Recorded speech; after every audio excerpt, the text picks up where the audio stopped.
हमारे ऋषि मुनियों का कहना है कि आप चाहें तो हवा में तैर सकते हैं, पानी पर चल सकते हैं, पूरी दुनिया जीत सकते हैं, लेकिन अपने मन की चाल समझना इन सब कामों से कठिन काम होता है। आपने कभी ख्याल किया होगा कि आप जो काम करना चाहते हैं, आपका मन उससे उल्टा काम करता है। उदाहरण के लिए, अगर आप सिगरेट पीना छोड़ना चाहते हैं, आप खुद से दृढ़ निश्चय भी लेते हैं, लेकिन कुछ ही समय बाद आपका मन आपको खींचकर वापस उसी सिगरेट के पास लाकर खड़ा कर देता है। और ये बात सिर्फ सिगरेट पर लागू नहीं होती। हमारे जीवन में, हम सब के जीवन में बहुत सारे ऐसे काम होते हैं, ऐसी आदतें होती हैं जिन्हें हम छोड़ना चाहते हैं, लेकिन हम चाहकर भी उन आदतों को छोड़ नहीं पाते हैं। लेकिन अगर हम प्रयास करके अपने मन के दृष्टा बन जाते हैं, उसके साक्षी बन जाते हैं, तो हम अपने मन की चाल को पकड़ सकते हैं।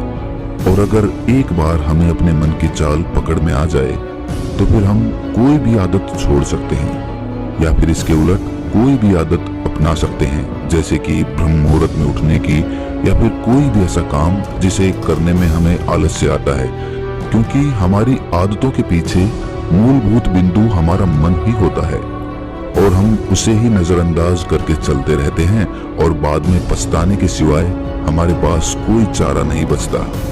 आज की जो बोध कहानी मैं आपको सुनाने जा रहा हूँ, उसमें आपको कुछ ऐसे तरीके पता चलेंगे जिससे कि आप अपने मन की चाल को भली भांति पकड़ सकते हैं, उसको जान सकते हैं, उसका निरीक्षण कर सकते हैं, और उसके बाद अपनी आदतों में बदलाव कर सकते हैं। एक बार एक वाचाल शिष्य एक गुरु के आश्रम में शिक्षा ग्रहण करने के लिए आया हुआ था। वो शिष्य अपने गुरु की बात कम सुनता था, लेकिन अपनी बात बताने में वो बहुत उत्सुक रहता था। एक दिन गुरु ध्यान पर चर्चा कर रहे थे। ध्यान किस प्रकार किया जाता है और ध्यान का क्या महत्व होता है, इसी पर चर्चा चल रही थी। आश्रम के सभी शिष्य मौन होकर अपने गुरु की बातों को सुन रहे थे। गुरु उनको समझा रहे थे कि आप किसी भी प्रकार का ध्यान करते हो, लेकिन ध्यान की गहराइयों में जाने के लिए आपको अपने मन के अंदर प्रेम जागृत करना होगा। ध्यान करते समय आपको निरंतर अपने मन का निरीक्षण करना होगा कि आपके मन के अंदर किस प्रकार के विचार आते हैं। गुरु अपनी बात पूरी कर पाते, इससे पहले ही वो वाचाल शिष्य बीच में ही बोल पड़ा। उसने कहा, गुरुजी, मैं बहुत दिनों से अपने मन का निरीक्षण कर रहा हूँ। मैं हर आने जाने वाले विचार को बड़ी गहराई से देखता हूँ, समझता हूँ, लेकिन उसके बावजूद मेरे मन की आदतों में कुछ बदलाव नहीं आ रहा है। मैं अक्सर सुबह देरी से उठता हूँ, और रोज रात को मैं यही सोचकर सोता हूँ कि मैं सुबह जल्दी उठूंगा, जल्दी उठकर ध्यान करूंगा, अपने मन का निरीक्षण करूंगा, लेकिन मैं ये कर नहीं पाता हूँ। मैंने अपने साथी शिष्यों से भी इस बारे में चर्चा की, लेकिन उनके पास भी इसका कोई जवाब नहीं है। इस आश्रम में कोई एक दूसरे से बात ही नहीं करना चाहता, सब लोग चुपचाप रहते हैं, कोई चर्चा नहीं होती। ऐसे हम अपने मन को कैसे समझ पाएंगे, उसका निरीक्षण कैसे कर पाएंगे? जब तक हम अपने मन के विचारों का, अपने मन की आदतों का एक दूसरे के सामने जिक्र नहीं करेंगे, उसकी चर्चा नहीं करेंगे, उस पर बहस नहीं करेंगे, तब तक हम चुप रहकर अपने मन को कैसे समझ पाएंगे? कृपया करके इन सभी शिष्यों को समझाने की कृपा करें कि कम से कम एक दूसरे से अपने मन की बात साझा तो करें। उनके मन में क्या विचार चलते हैं, ध्यान में उनके अंदर क्या बदलाव आता है, वो क्या महसूस करते हैं ध्यान करते वक्त। कम से कम आश्रम में इन बातों की तो चर्चा होनी चाहिए। गुरु ने उस वाचाल शिष्य से पूछा कि तुम दूसरों के मन की बात क्यों जानना चाहते हो? उससे तुम्हारा क्या फायदा होगा? क्या तुम्हें आत्मनिरीक्षण करने के लिए दूसरे के मन के विचार जानना जरूरी है? उनके मन में क्या चलता है, इससे तुम्हारा क्या फायदा होगा? क्या तुम मुझे इस बात का उत्तर दे सकते हो? वाचाल शिष्य ने अपने गुरु से इस प्रकार के उत्तर की अपेक्षा नहीं की थी। उसने सोचा कि बात तो गुरुजी ठीक कह रहे हैं, इससे मेरा क्या फायदा होगा? अगर मैं दूसरे के मन की बात जान भी लूंगा, या फिर दूसरों के सामने अपने मन की बात बता भी दूंगा, तो उससे मेरा क्या फायदा होगा? क्या मैं अपने मन को समझ पाऊंगा? वो वाचाल शिष्य अपने ही द्वारा किए गए प्रश्न में उलझ चुका था। उसके पास इसका कोई उत्तर नहीं था, लेकिन फिर भी उसने दूसरे शिष्यों के सामने अपनी बात को ऊंचा दिखाने के लिए गुरुजी से कहा कि गुरुजी, अगर हमें ये पता चल जाएगा कि दूसरे के मन में क्या विचार चलते हैं और उन विचारों का वो ध्यान में जाकर किस प्रकार निरीक्षण करते हैं, तो इससे तो हमें भी ध्यान लगाने में आसानी रहेगी। हम भी अपने ध्यान में उसी प्रकार अपने विचारों का निरीक्षण कर पाएंगे, अपने मन को समझ पाएंगे। क्या आपको नहीं लगता कि गहरा ध्यान लगाने के लिए किन बातों का ध्यान रखा जाए, किस प्रकार अपने मन का निरीक्षण किया जाए, इस बात की चर्चा करने से दूसरे शिष्यों का भी भला हो सकता है। गुरुजी ने उससे पूछा कि मान लो कोई शिष्य गहरा ध्यान लगा पाता है और अगर वो तुम्हें अपनी मनोदशा बता भी दे कि किस प्रकार वो अपने मन का निरीक्षण करता है, अपने विचारों का निरीक्षण करता है, तो तुम्हें क्या लगता है कि ये जानकर तुम भी गहरे ध्यान में उतर पाओगे? अगर तुम ऐसा सोच रहे हो तो मैं तुम्हें एक बात बता दूं कि तुम अपने ही मन के बनाए हुए जाल में खुद फंस जाओगे।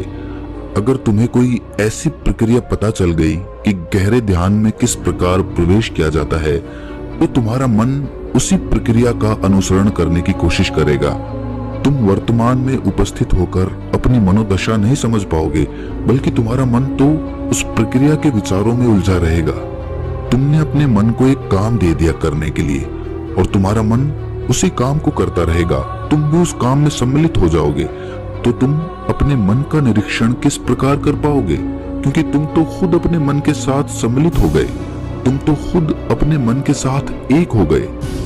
गुरुजी ने बताया कि तुम अपने मन को तभी समझ सकते हो जब तुम अपने मन से अलग हटकर अपने मन को देख पाओ, अपने मन की चाल को दूर से खड़े होकर समझ पाओ। जिस भी विषय को या जिस भी चीज को तुम्हें समझना हो, तुम्हें उसे अलग होकर देखना होगा। अगर तुम उसके साथ एक हो गए तो तुम उसको कभी नहीं समझ पाओगे, तुम उसके साथ सम्मिलित हो जाओगे। जिस प्रकार तुम अपने विचारों को समझने की कोशिश करते हो, लेकिन विचारों को समझते समझते तुम अपने ही विचारों में खो जाते हो, कभी अनुभव किया है तुमने?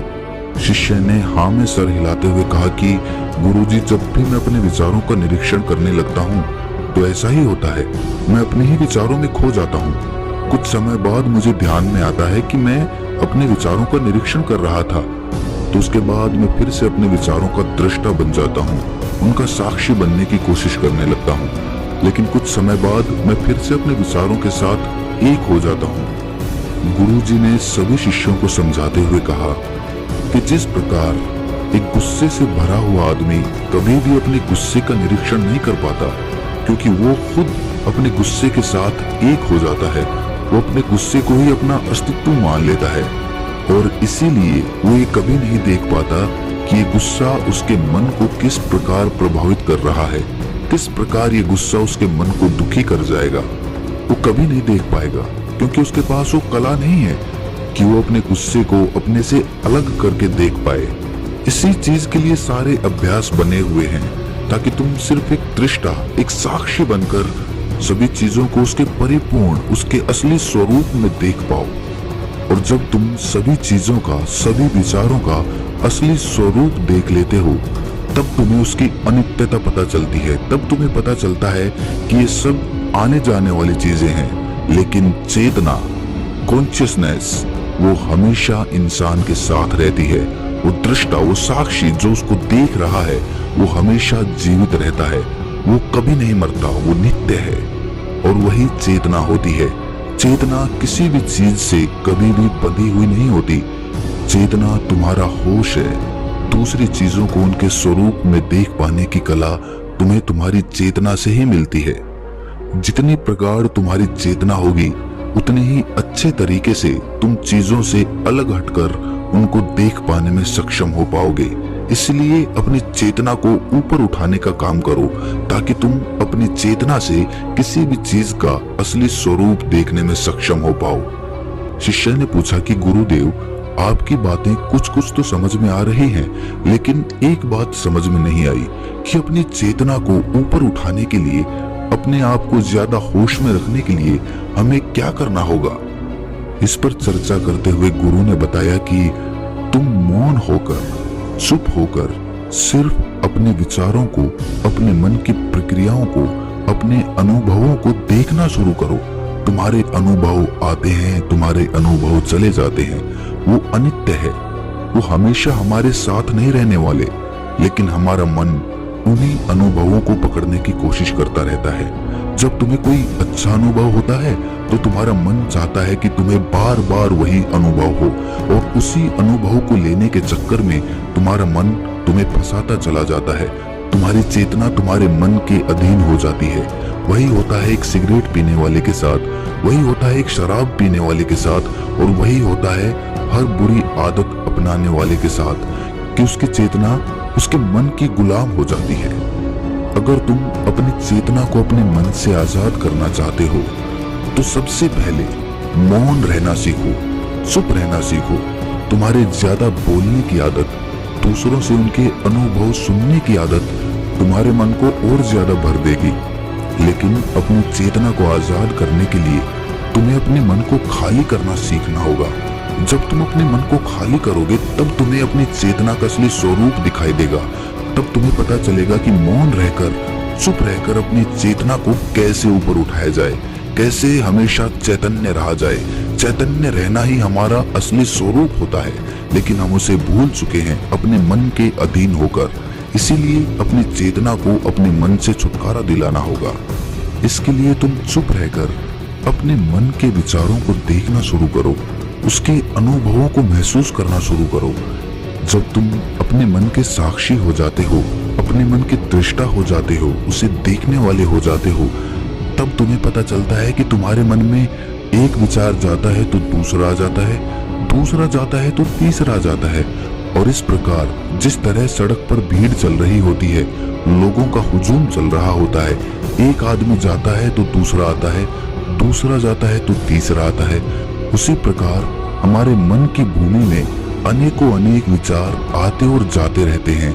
लेकिन धीरे धीरे हम उनसे जुड़ते नहीं हैं, उनके साथ बहने नहीं लग जाते, उनके साथ खो नहीं जाते, बल्कि उनको साक्षी होकर बस देखते रहते हैं। और देखते देखते धीरे धीरे वो सभी विचार विलीन होने लगते हैं, और उसके बाद हमारे मन की भूमि पूरी तरह से खाली हो जाती है। और अब हमें पहली बार अपने चैतन्य होने का पता चलता है। हमें पता चलता है कि हमारी चेतना ही हमारा असली आनंद है, वही हमारा स्वरूप है। और उसके लिए अपने मन की भूमि से खरपतवार हटानी जरूरी होती है। उसके लिए मेहनत नहीं करनी, बस उन विचारों को देखते रहना है। एक विचार जाता है तो दूसरा आता है, दूसरा जाता है तो तीसरा आता है। बस देखते रहो, साक्षी बने रहो, दृष्टा बने रहो, और देखते देखते वो विचार विलीन हो जाते हैं। लेकिन इसके लिए तुम्हें चुप रहकर अभ्यास करना होगा। चुप रहकर अपने विचारों का आत्मनिरीक्षण करना होगा, अपने मन की भावनाओं को समझना होगा। कब तुम्हें गुस्सा आता है, कब तुम्हें खुशी होती है, उसे अलग खड़े होकर देखना होगा। जब भी हमें गुस्सा आता है या खुशी होती है या किसी से घृणा होती है तो हम तत्क्षण उत्तेजित हो जाते हैं, और उत्तेजना की वजह से ही हम उन भावनाओं को अलग होकर देख नहीं पाते हैं। लेकिन अगर हम उत्तेजित ना हो, शांत रहें, शिथिल रहें, तो हम अपने मन की भावनाओं को समझ सकते हैं, उनको जान सकते हैं। और जब हम अपने मन की भावनाओं को जानने लगते हैं तब हमें पता चलता है कि कोई भी भाव हमेशा नहीं रहता। एक भाव जाता है तो दूसरा चला आता है। खुशी हमेशा नहीं रहती, दुख हमेशा नहीं रहता, गुस्सा हमेशा नहीं आता, घृणा हमेशा नहीं होती। जब इन बातों को हम समझने लगते हैं तो ये सारे भाव हमारे अंदर से विलीन होने लगते हैं, और सिर्फ एक प्रेम, एक आनंद हमारे अंदर बच जाता है। उसे ही हम परमानंद कहते हैं, और वही हमारा असली स्वरूप होता है। इसीलिए अपने मन की चाल में तुम खुद मत फंस जाना। अपने मन की चाल को दूर खड़े होकर बस देखते रहना, और देखते देखते वो चाल, तुम्हारा मन पूरी तरह से विलीन हो जाएगा। और जब कोई मन नहीं बचेगा तभी हम हर चीज में अपना मन लगा सकते हैं, हर काम को पूरे ध्यान पूर्वक कर सकते हैं। असल में मन का विलीन होना ही ध्यान में प्रवेश होता है। जब तक हमारा मन हावी होता है तब तक हम ध्यान में प्रवेश नहीं कर पाते, क्योंकि हमारा मन करेगा तब हम ध्यान करेंगे, और जब हमारा मन नहीं करेगा तब हम ध्यान नहीं करेंगे। और ऐसा हर काम में लागू होता है। लेकिन एक बार अगर हमारा मन विलीन हो जाता है तो हम हर काम में ध्यान लगा सकते हैं, और ध्यान ही हमारा असली स्वरूप बन जाता है, वही चेतना बन जाती है।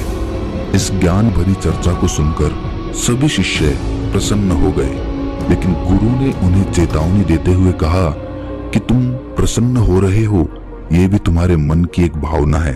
तुम्हें ये बातें सुनने में मजा आ रहा है, इसीलिए तुम प्रसन्न हो रहे हो, लेकिन ये बातें हमेशा कोई तुम्हें नहीं सुनाएगा, और इसी वजह से तुम्हारा मन हमेशा प्रसन्न नहीं रह पाएगा।